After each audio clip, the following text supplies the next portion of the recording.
Welcome to Smart Remarks, where we used to be supersized until we learned that a little personal downsizing can be a good thing.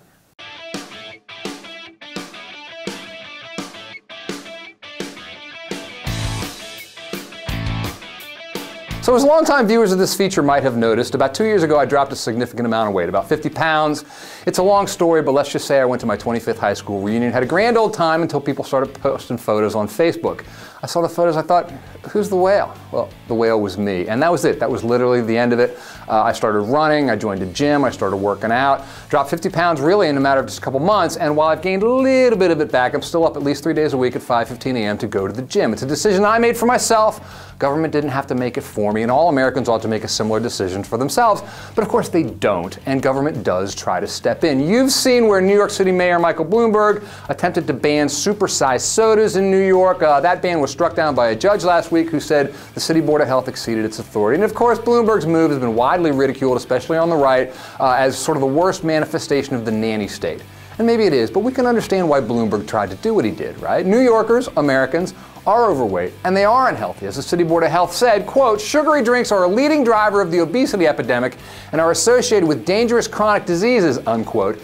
Diseases like diabetes and heart ailments, and all of this imposes a cost on society. For the people who don't have health insurance, or the people who maybe work for the government, have taxpayer-paid health insurance, these costs are borne by everyone. And so Bloomberg's move was motivated, at least in part, by a desire to save taxpayer money. You'd think that's something the right would appreciate, but of course they are outraged at his attack on freedom. And down in Mississippi, they even went so far as to, the legislature did, as to pass what they're calling an anti-Bloomberg bill, which prohibits municipalities from requiring restaurants to post calorie counts on the wall, or prohibits anyone from trying to ban supersized portions. Freedom! Except that Mississippi has the highest, or one of the highest, obesity rates in the nation.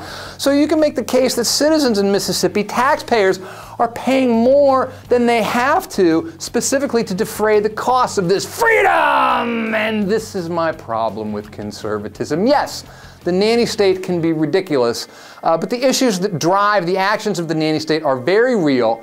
And what's the conservative answer to that? The nanny state exists because the many who exercise their freedom exercise it in an irresponsible fashion. They don't make good choices.